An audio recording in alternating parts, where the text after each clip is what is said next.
Good afternoon, everyone. In today's video, I'm going to give you the latest details we have right now on this upcoming severe weather potential across the plains. We are going to start off the video here by looking at today's severe thunderstorm outlook. We have a small marginal risk for severe thunderstorms today across portions of Texas and Oklahoma.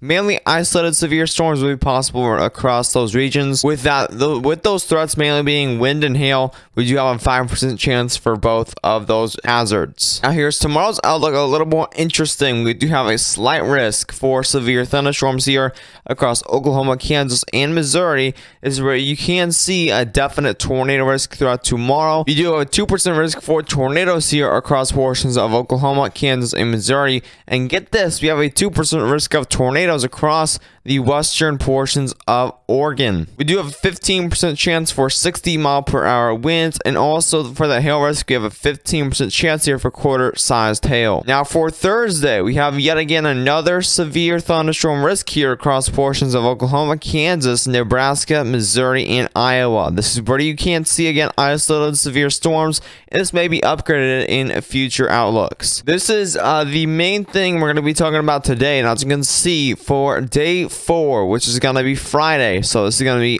for the Friday outlook. We do have a large area of a 15% chance here for severe weather across portions of Kansas, Nebraska, South Dakota, and Iowa. This is where you can likely see a severe weather possible throughout this region here. We don't have a ton of details on this, but we do know it's going to be a low pressure system that's going to be coming up from Colorado, bringing a triple point over here, a cold front and also a warm front lifting north. It's going to be a pretty much a normal dry line type setup, bringing definite discrete supercells along the dry line with potential tornadoes. Now we are going to be looking at the European high resolution future radar. And as you can see right now, we have a winter storm, a nor'easter type winter storm going throughout the northeast. We have some very heavy snowfall going on throughout there, possibly some blizzard conditions ongoing as well. Quite the strong low pressure system also bringing that, so definitely some heavy winds are going to be possible throughout the northeast here.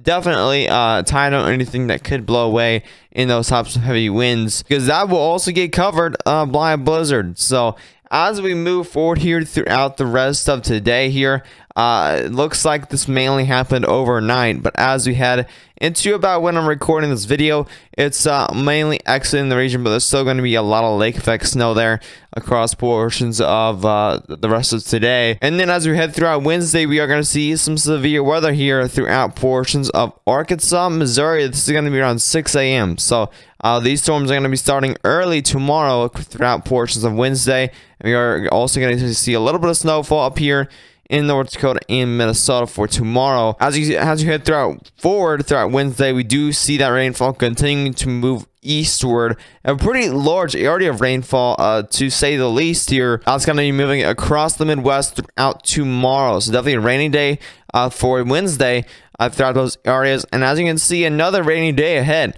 for Wednesday for the portions of the northwestern United States. That's our new system that'll be bringing the severe weather potential here throughout for Friday across the plains. So let's move forward here throughout Thursday. As you can see, this is going to be 12 p.m. of Thursday. It's going to be mainly quiet for Thursday. But as we head forward here, there also may be a potential for severe weather throughout Thursday. I do see there's energy lifting from the Gulf of Mexico, and even a little bit of a low pressure system I see that is going to be bringing some severe weather also for Thursday, I do believe. That's why there is a marginal risk for severe thunderstorms so far across these areas, but there is definitely going to be some storms down here that may be interesting for Thursday. Let's move forward throughout Friday. As you can see, it's around 12 p.m. and so far no storms are developing. We are seeing some rainy conditions throughout the northern Midwest.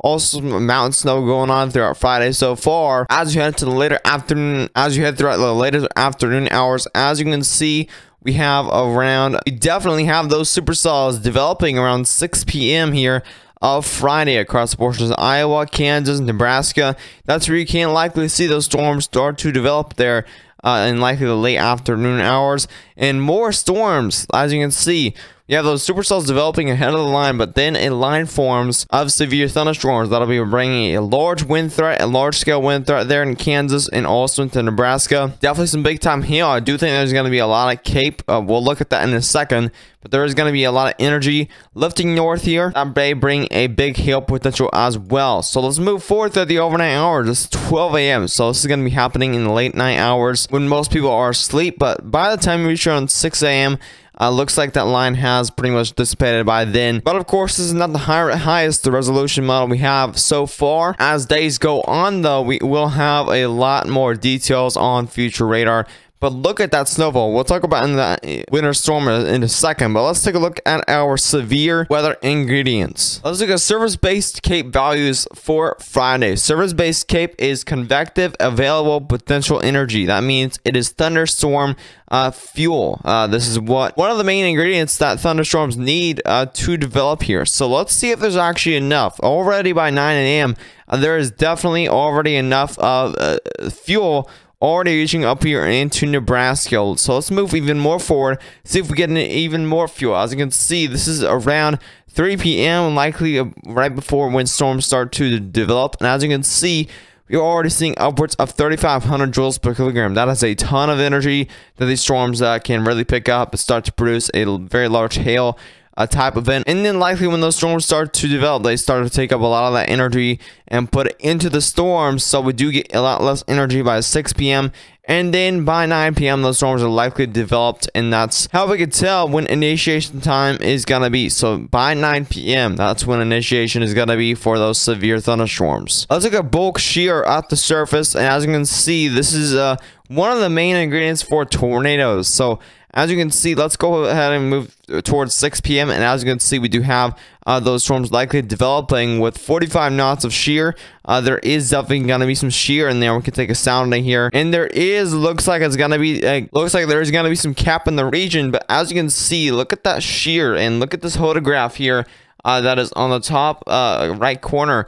That photograph looks quite tornadic. And as you can see, we look at the shear down here, and we do have upwards of around 40 knots of shear of effective inflow around the surface. We do have 30 knots of shear, which means that this is definitely a tornadic environment that could be in place here for Friday for these storms here. As you can see, we look at SIN H. You can't really see it, it's off the screen, but we do have negative 82 of cap, which means that is definitely going to be enough to cap thunderstorms, which means it'll pretty much not allow them to develop, which is good but also bad for weather forecasting. You're just constantly learning things on how to forecast correctly of severe weather events.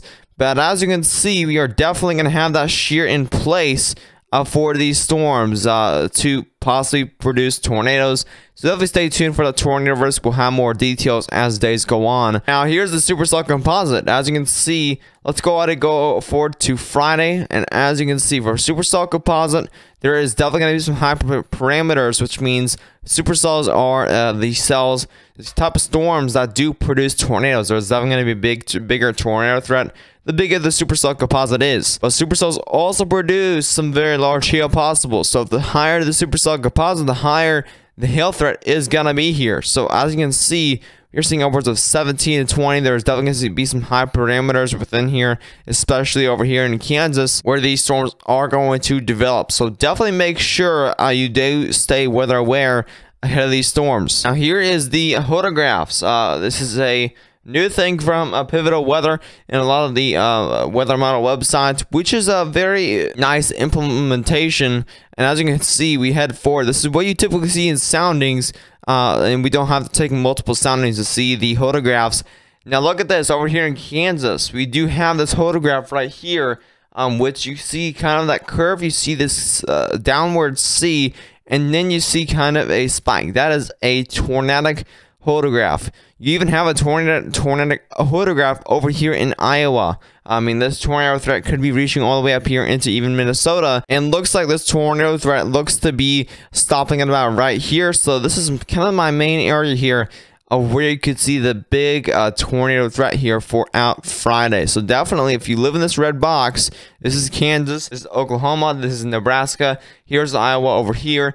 definitely stay very weather aware for Friday. I do think there's definitely going to be quite the big tornado threat if everything goes correctly, if the cap breaks and everything like that. So definitely stay very weather aware. These storms definitely could be dangerous throughout Friday. Now looking at moisture, as you can see, that triple point looks to be here, happening across portions of Nebraska, Iowa. That's where the triple point for possible stronger tornadoes could be developing there for Friday. If any supercells actually do develop over there, that definitely may be quite the target for that type of area. Now, as you can see, we head throughout 6 p.m. and there's definitely going to be a lot of moisture ahead of these storms. A decent amount of moisture, but not a ton of moisture. There's going to be around 65 Fahrenheit dew points, so definitely there's going to be enough moisture for these storms to develop, but not overall a ton of moisture. Lastly, let's take a look here at the winter storm that'll be ongoing through all of this severe weather for our friends up there in the north. We do have a winter storm that'll be once again targeting these areas. Possibly some more blizzard conditions could be possible. As you can see, this is mainly going to be impacting Montana throughout Friday and Saturday. And as you can see, this heads throughout portions of North Dakota with more snow once again throughout Saturday. It's going to be around lunchtime, and then pretty much you're going to be seeing snowfall in western South Dakota from the overnight hours into portions of the late evening hours of Saturday into Sunday, where you will be seeing that snowfall. Let's look at those snowfall amounts over there in the northeast. We're going to be looking at those snowfall amounts as well as the northern plains. Look at this. We have upwards of 20 inches of snowfall here in New York. New York City looks to be missing out on this, but definitely could see a few flakes. But as you can see, Pennsylvania as well is also going to see a bunch of snowfall, upwards of 20 inches in the northeastern half of Pennsylvania.